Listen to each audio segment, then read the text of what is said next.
Welcome back, welcome back, welcome back. I'm Lisa Blackburn, and this is my YouTube channel for everything I want to talk about science and math.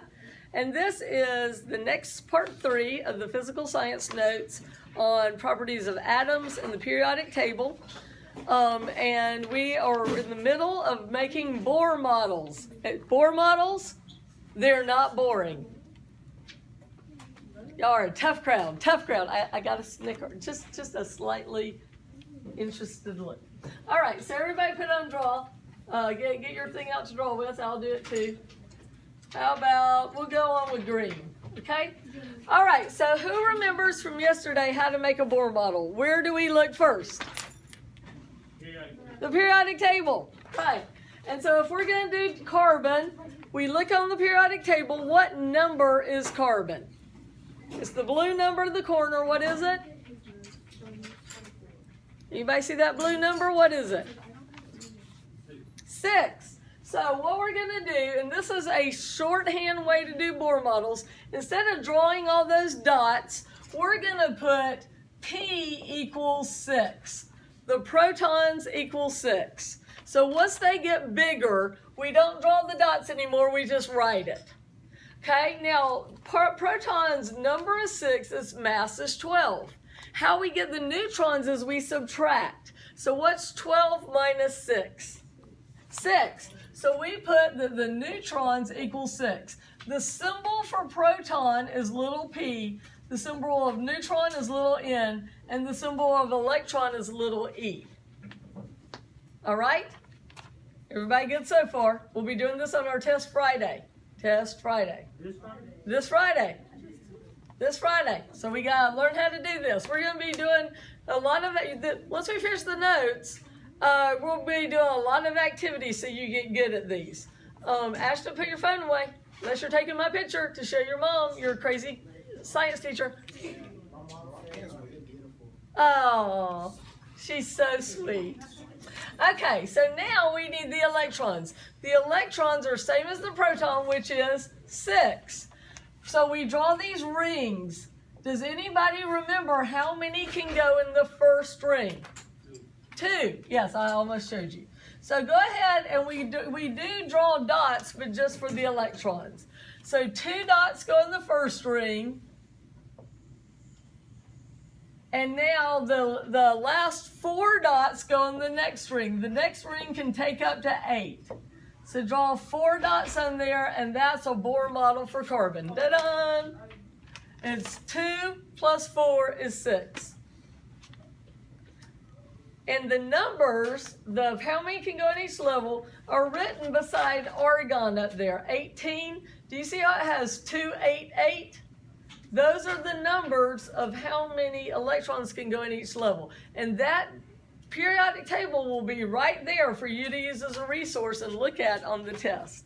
And you'll have another little periodic table that you're going to color that you'll be able to use too. We're doing that tomorrow. When you got out of 2nd grade, you didn't think you'd be coloring again in school, but yet we do. All right, so how many do each level hold? So write that the levels hold 2, 8, 8, and then you can write 2. We're only going to do ones to 20. Bohr models don't really work after 20. So this is the levels, the energy levels, how many electrons they can hold. Write this into your notes. The levels can hold 2, 8, 8, 2. Over 20, Bohr models don't really work. Bohr was proven wrong. So his model is a useful learning tool, but it's not exactly what really happens. And you'll learn more about what really happens if you take chemistry. Some of you have learned chemistry and you know about the clouds. 1s2, 2s2, and then comes 2p6. There's a song that goes with the clouds, but y'all don't have to learn it. Or the dance. You don't have to learn either one. Everybody's relieved. No singing, no dancing. All right, now, valence electrons. Remember I just told you Bohr's model did not last very long. It's because there's other people who came along, and one of them's name was Lewis. His last name was Lewis. His first name could have been Lewis too, for all I know. He could have been Lewis. I don't think he was. But anyway, his name was Lewis. And he said that the interior electrons are not important. The only ones that matter are the ones on the outside. The only ones that undergo chemical reactions are the ones on the outside. So the ones on the outside are called valence electrons. They're the electrons that are involved in the chemical reactions are the ones on the outside. Only the ones on the outside, and they are called valence electrons. Now up north, they say valence electrons. But in the south, everybody calls them valence electrons. If you're from up north and want to call them valence, feel free. But if I say valence, you know what I'm talking about. They're the ones on the outside. So how do you know how many are on the outside? Okay, and for those of you on the video, you'll just have to listen because I'm going to walk over to the periodic table and show everybody how to know how many valence electrons it has. I'll tell you, but what you do is you count how many squares over it is from the left. Okay, so how you do it is you count how many columns it is. We'll go ahead and write it here. Count how many columns or squares it is, counting from the left, not counting the transition elements. Let me show you. So if we wanted to know how many valence electrons beryllium has, beryllium is 2 squares over, so it has 2. Nitrogen is 1, 2, 3, 4, 5, so it has 5. Neon, let's do argon. Argon is 1, 2, 3, 4, 5, 6, 7, 8. So argon has 8. Helium, 1, 2. It's got 2. Now, you do not count these in that rectangle. They're called transition metals, and they don't count. So if we were going to do germanium, 1, 2, 3, 4. Do you understand? So between 3 and 12, those don't. Yeah, the ones between 3 and 12 don't count. Jeremy, pull away your phone and tell me you understand this. You understand? You understand this? Okay, Jeremy, how many would sulfur have? How many does sulfur have? 16. No. Who can tell Jeremy how many sulfur has? 32. Nope. What? Valence electrons, not total electrons. Valence electrons. How many does it have?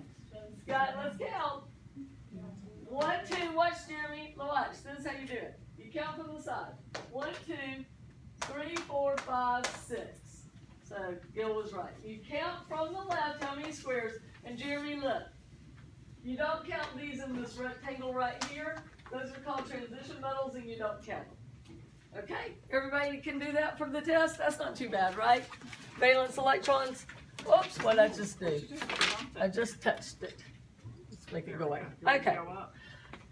So, can we go up? We good with going up? Yeah, roll it up to Lewis structures. So I told you a guy named Lewis thought of this. Uh-oh. It's not wanting to let it roll. We'll just leave it alone for right now. Okay. Okay. And then I'll come look at it, see if I can get it to work. All right, so remember a guy named Lewis thought of this. And he said you can represent these electrons as dots. Everybody write dots there. Ignore the fact that it says many squares on top of it. You can represent these as dots, and you put one on each side around the symbol. You write this symbol, and then you draw dots around it. So, for example, we have a C, NE, and a CA in your notes, right? Okay, so now we're going to do this. So what we do is we first see how many valence electrons it has. So if we look at carbon, Ashton, how many dots should it get? Dots. How many dots should it get? How many valence electrons does it have? Yes. Y'all know, does everybody understand how Ashton did that? Carbon has 4.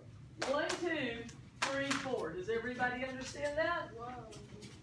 Okay. Now, oops, excuse me, didn't mean to trip over your book bag. So now you just draw dots, 4 dots around the symbol, 1 on each side. 1, 2, 3, 4. Everybody good with that? 4 dots. You draw 1 on each side. Feeling all right about this? It's a Lewis structure. We're going to do this again, and we're going to practice it with Cheerios one day. Because it's more fun if you eat Cheerios while you do it. Oh, so we can eat them? You don't have to eat them, but at the end, if you want to eat them, you may. All right, because some people don't like Cheerios. Some people are allergic to oats, like my son Eli. Okay, the next one we're going to try is neon. So, let's see. Zach, how many dots does neon get? Let's count. 1, 2, 3, 4, 5, 6, 7, 8.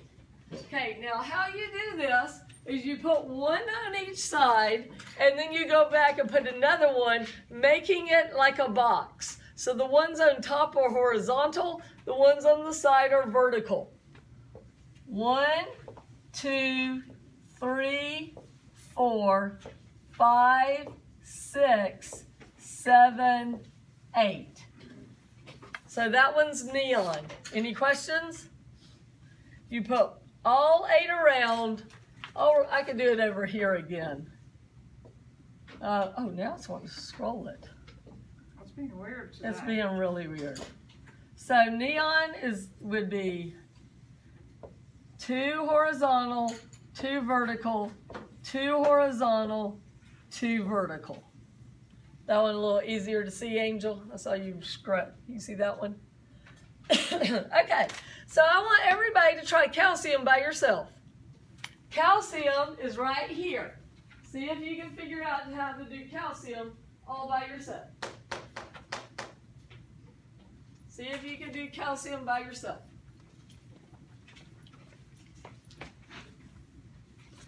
How many dots does it get? 2. Do you put them together or on different sides? Different sides. Does it matter what side you put them on? Nope, your preference. And in fact, later on when we start doing bonds, we will change what side we put them on. We'll pick the one that works best with our bond. All right, last page of notes. I'm going to see if I can get it to scroll. Sometimes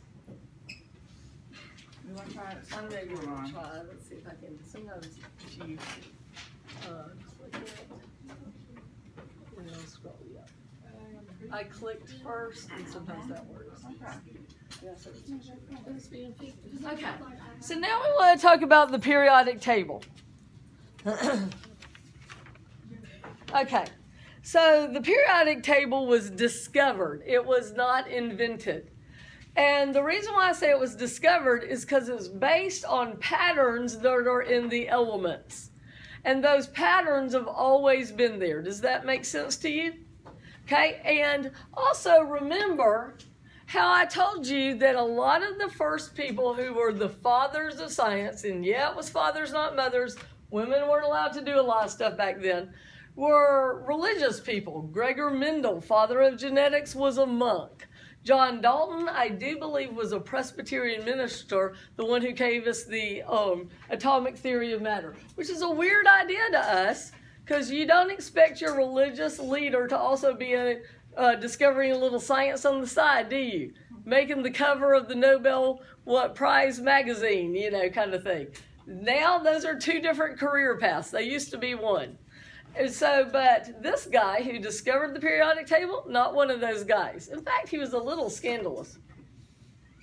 No way. Well, back then, a long time ago, it was in the 1800s and early 1900s, for a lot of religions, it was considered wicked to play cards.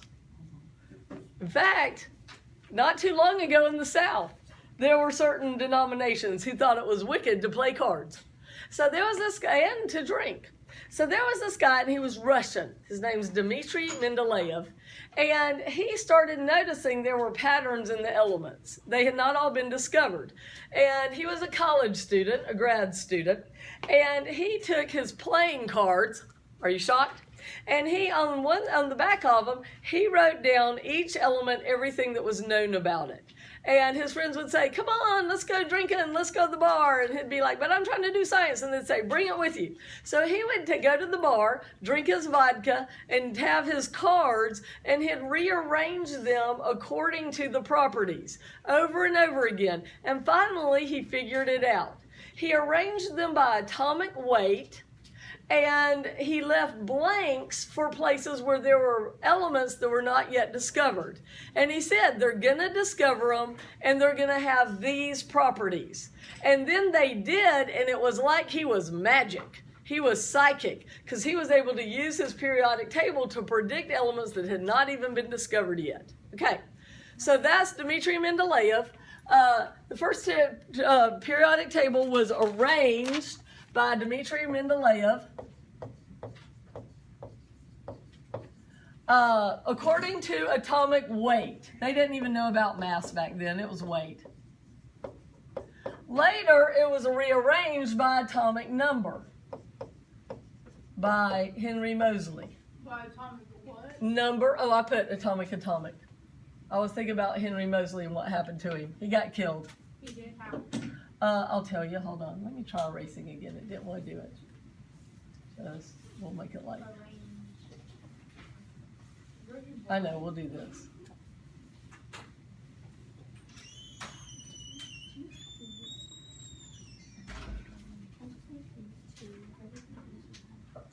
Okay. Here we go. Atomic number. Oops. Go back to pen. One more time. But now I wrote it so messy it's hard to read. Atomic number. Looks like number. It's number. Okay. So anyway, got all distracted by him. Okay, so first of all, we got to give due homage to Dmitry Mendeleev because he discovered this great thing. The most important thing in any lab is the periodic table. Okay, so there's a song. Now, remember that he was a bar drinking fella. And back a long time ago in the 1800s, women usually didn't go to bars. It was just men. And what they would do is get drunk and sing. Okay, and they would sing these bar songs. So the song is a little like a bar song. Okay, you ready for it? This is his song. Who told the elements where to go? Mendeleev. Who put them down in columns and in rows? Mendeleev. Rex, you following this? Who was willing, who was able, this is the touching part, to make a periodic table?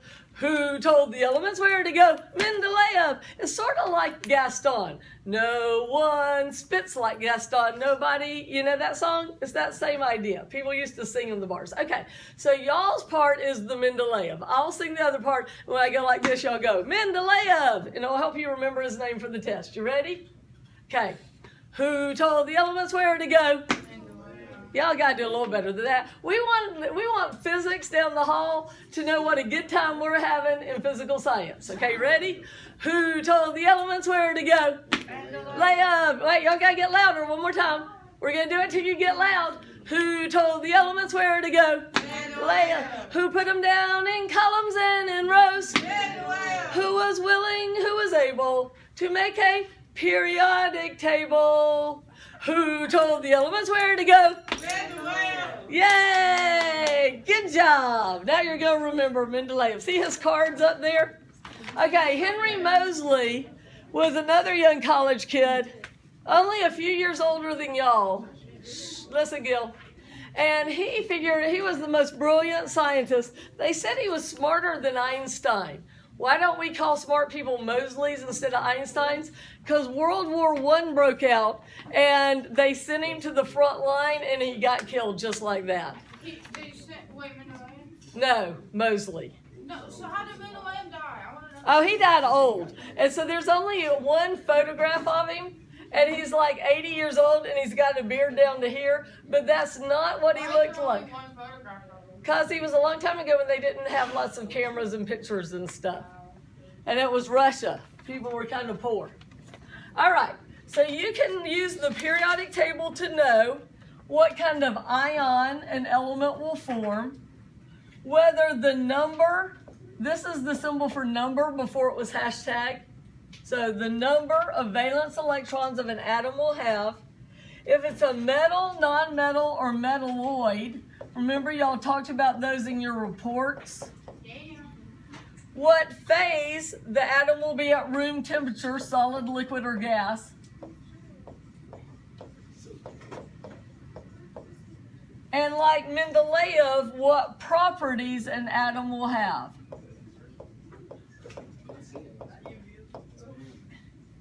Now, so I'm going to show you how to use it to find some of those things. The first one is what charge it will have if it is an atom. Now, if it's an ion, meaning if it gets a charge to it. And it makes a little rhyme thing.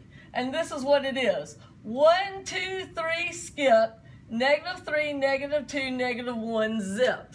One day, I just could not remember that for the life of me. I was going 1, 2, 3, skip, -3, -2, -1, dip. That doesn't make sense. What could it be? 1, 2, 3, skip, -3, -2, -1, rip. Nope, doesn't make sense. But finally it came back to me. Why Zip. does zip make sense? Zip means nothing. All right, so let me show you. I'm going to be on the periodic table again, so you listen. Okay, so over here, if this column gets a charge, its charge is 1. If this column gets a charge, its charge is 2. If this column gets a charge, it's 3. Because we skip these right here. So it's 1, 2, 3, skip. These do weird things, so we skip them. They don't usually make charges, and when they do, it's weird. Okay? Then this one, do you see right where I have it written? These are -3, -2, -1. These don't make charges, so they're zip. The noble gases don't make charges, they're zip.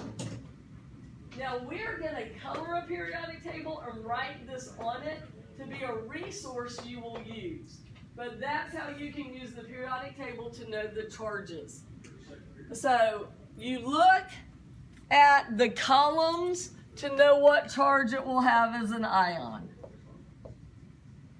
Now, and those others don't really do the charge thing.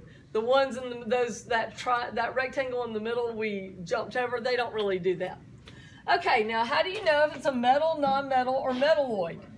That there is on your little periodic table there, you see how there's a stair step. And I'm thinking about drawing it in on my periodic table harder so you can see it. But metals are to the left of the stairs on the periodic table. So everything from right, this is the stairs right here. Everything from here over is metals. And that makes sense. You know copper, silver, nickel, gold. You know the zinc. You know those are metals, right? Okay? The non-metals are to the top right.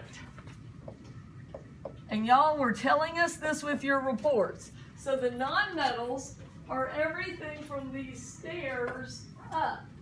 Oxygen, not a metal. Chlorine, not a metal. Neon, not a metal, right? They're non-metals. And then metalloids are on the stair steps in between. They're on the stair steps in between. Jeremy, put your phone away. Put your phone away. Okay. Now, the phases at room temperature. Phase means solid, liquid, or gas, right? Solid, liquid, or gas.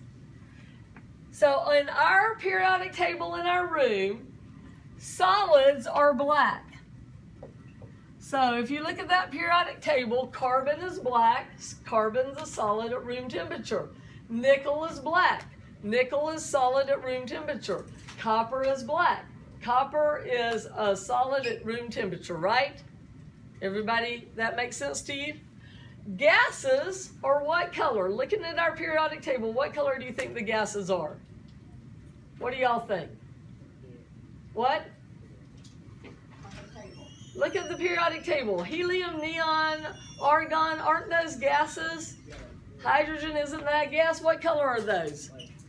They're red. So in our periodic table, gases are red, and there's only 2 liquids up there. Do you guess what color they are?